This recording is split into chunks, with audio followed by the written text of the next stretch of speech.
Egaa haalli yeroo ammaa biyyi keenya irra jiru dubbachuufis dhiisuufis namatti ulfaata. Egaa haalli nuti keessa jirru jechuudha haala baay'ee ulfaataadha. Qabeenyi barbadaa jira, gubachaa jira. Warri biyya keessaa ganama ka'ee akkam bultee jedhee har'a fayyaa bulamuu jedheeti jechuudha kan wal gaafatu.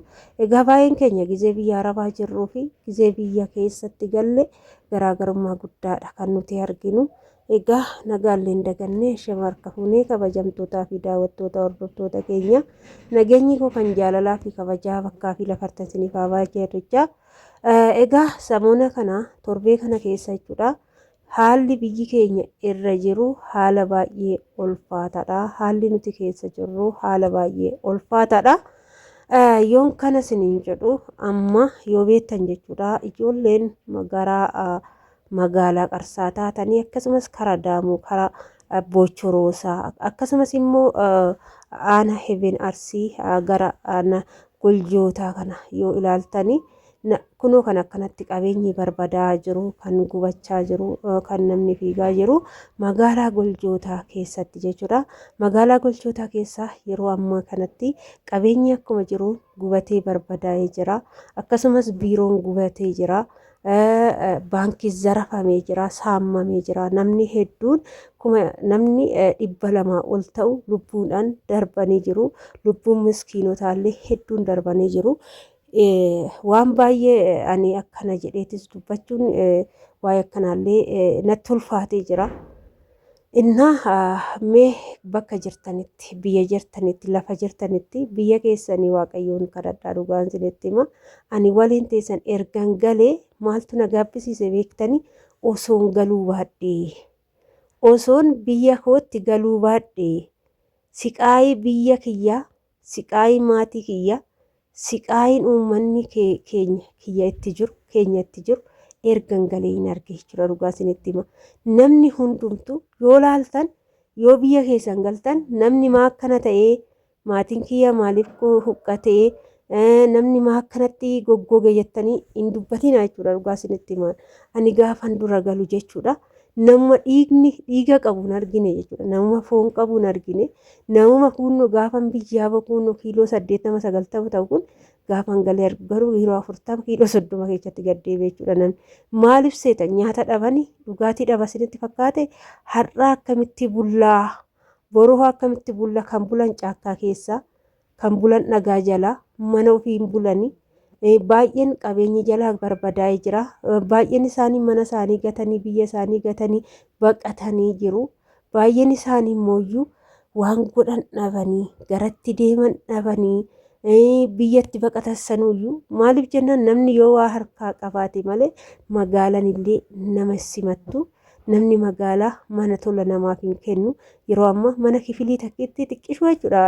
Warri baay'een beektan mana tamaarii gizee barumsa barannu beektan magaalaa irratti yeroo gallu kifilii takka takkee firaashii takka keessa godhannee barumsa barannu sun gizee sanitti birrii 200 faate nyaamtire yookaan birrii 70-60 ani ta'e 30 illee taa'ee beeka jechuudha dhugaa mana kiraa sannii.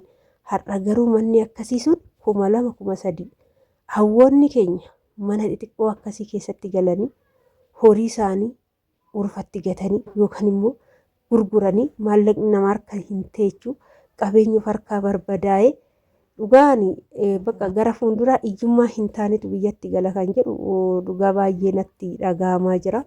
Inna har'a kan bullaa bor akkam bullaa bakka silaa hin duuna jedheeti jechuudha. Namni kan jiraachaa jiru amma haala kamiin jiraachaa silaa hin duuna yookaan ani boruun du'aaf taanan du'a bakka ba'ee nan gala jedhee namni dubbatu hin jiru jechuudha.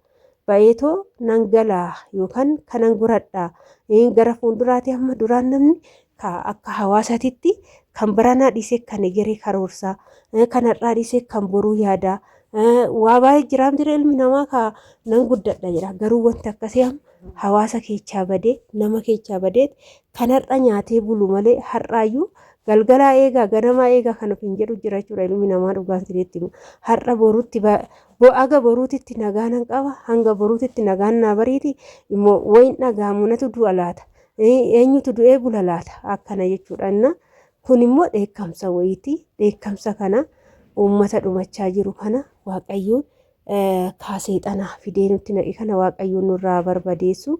Kuni dhugaan gizeen biyya arabaa taa'eetu akkana jedhasan akkana jedhanii waan akkanaa dhaga'e akkas jedheen haasa'a malee homaa natti fakkaatu ture.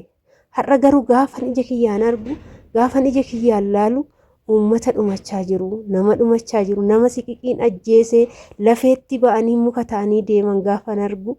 Dhugaa haadholiin zaambeelli qabatanii deemu malee homaa qamisii keessa hin jirani, abbootii surree keessa hin jirani. የመጨረሻ jechuudha በቃ hin ulfaata. Innaa maal yaade beektan osoon biyyuma san taa'ee warra rakkatan gargaaree osoon biyyuma san taa'ee maaliif maatiin kiyya qabeenyi hundi harkaa dhume yoo nan achi jiraadhe maallaqa kiyya saniinuu jiraachuu danda'u. Osumaan umurii koo guutuu gaa'ila malee safee jireenya malee safee osoon isaanuu gargaaree jiraadhe achuma taa'ee kan jedhuun na gaabbisiise jechuudha dhugaa isinitti hima. Innaa jireenyi akka biyya ormaa teenyetoo yaadnu sanii miti. Itoophiyaan baay'ee ulfaatti.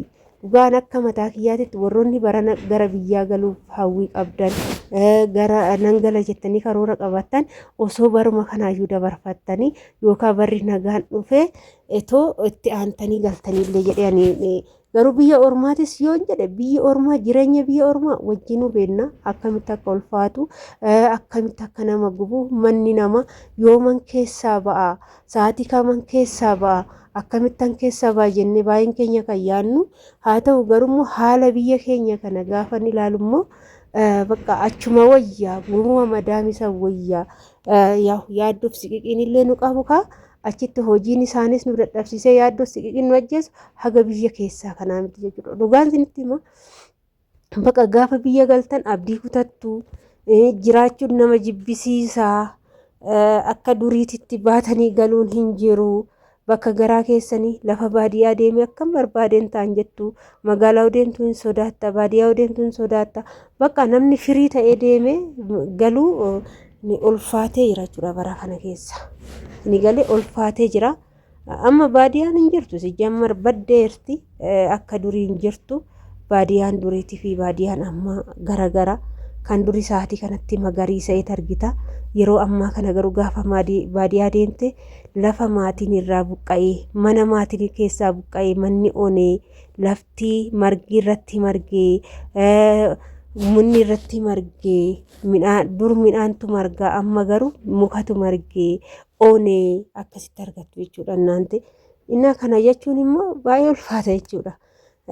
Mee ka hundi keessanuyyuu waaqa keechanii biyya keechanii dhugaan waaqa kadhadhaadha tsalootii godhaadha. Itoophiyaan akka duraanii bareedduu sanii baadiyyaa gaafa deemtan akka duraanii sanii bakka barbaadan deemtanii mannaa fashaa akka barbaadan deemtanii fataa jedha suni hafee jira.